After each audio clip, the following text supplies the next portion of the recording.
स्नेहा का सपना था कि उसे कोई बहुत ज्यादा समझदार और स्मार्ट पढ़ा लिखा लड़का मिले।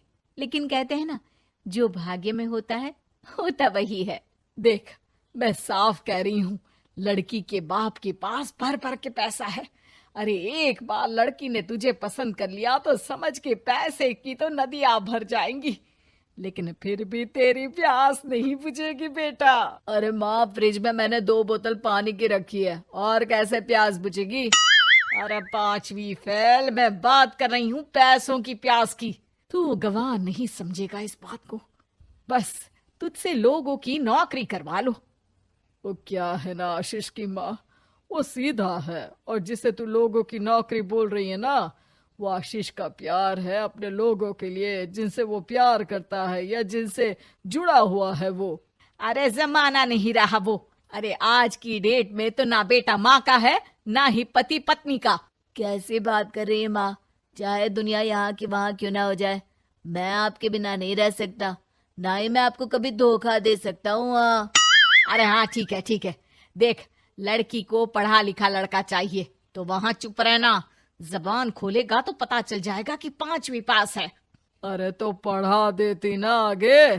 माना सौतेली माँ हो, लेकिन दहेज की लालच तो अपने बेटे जैसी ही रख रही हो।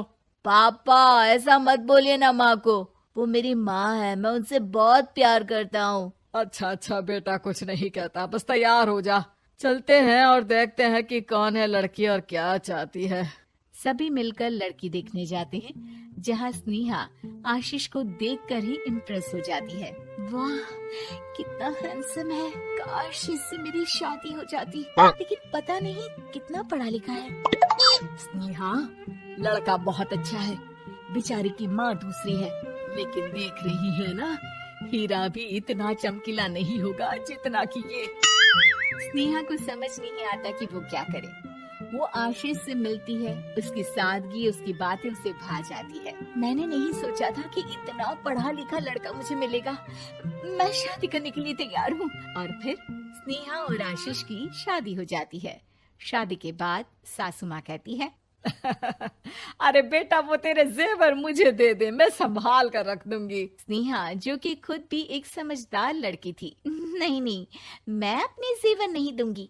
उसके लिए तो मैंने पहले ही लॉकर खुलवा लिया था माँ जी। ये मेरी कुछ आर्टिफिशियल ज्वेलरी है, इसे रख लीजिए। वैसे मेरी अलमारी में जगह नहीं है ना। सास बेचारी नई नई बहू से क्या उलझती। सुनिए जी, मैंने आपके लिए खाना और नाश्ता बना दिया है। ऑफिस कब जाना है? कौन से ऑफिस में? मैं तो घर का सारा काम करता हूँ। हाँ, क्या बात कर रहे हैं?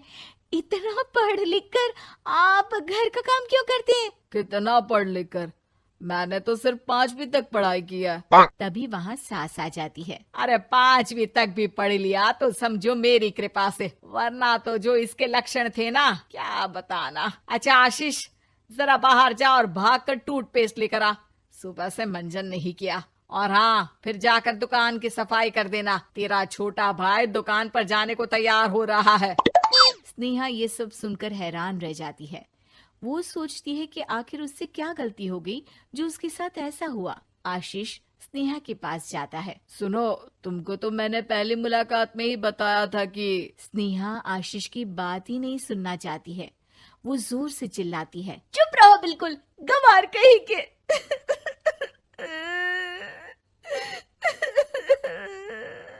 कितना बड़ा धोखा हो गया मेरे साथ। अब मैं इस घर में नहीं रह सकती।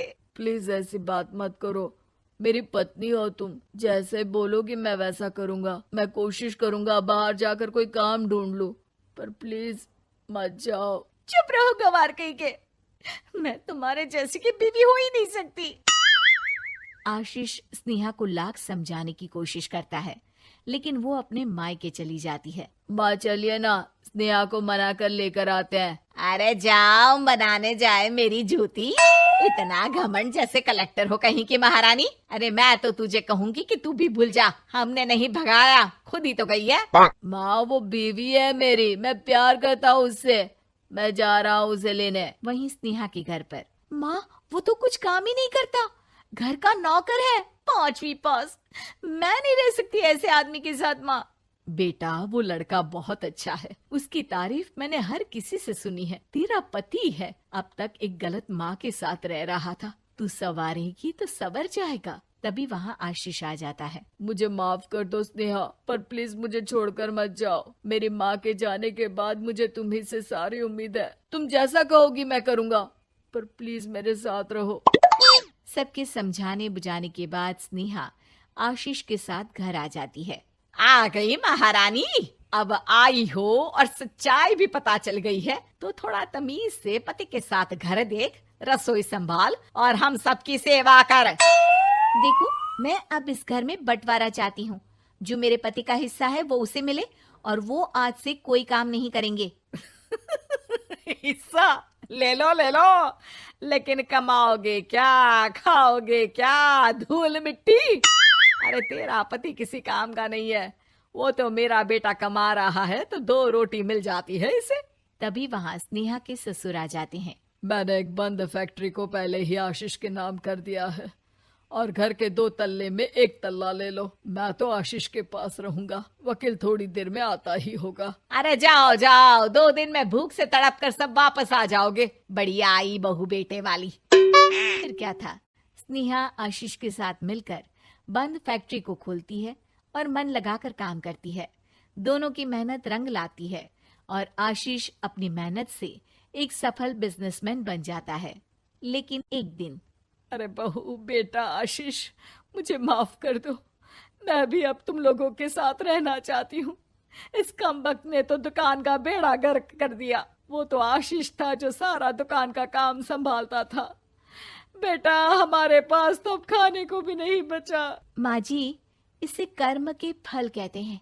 खैर, खाना है तो आपको और आपके बेटे को काम करना पड़ेगा, समझी? हे भगवान, अब ये दिन आ गए हैं कि बहू के साथ रहने के लिए मुझे काम करना पड़ेगा। बेटा आशीष, तू ही समझाना अपनी बीवी को। पता है ना मैंने तुझे कितने प्यार से पाला है। हाँ माँ, वो तो ऐसे ही बोल रही है आपको।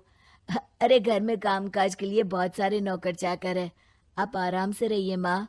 स्नेहा आशीष का अच्छा और सरल सच्चा व्यवहार देखकर मन ही मन सोचती है, मेरा पति गवार ही सही, लेकिन दुनिया का सबसे अच्छा इंसान है।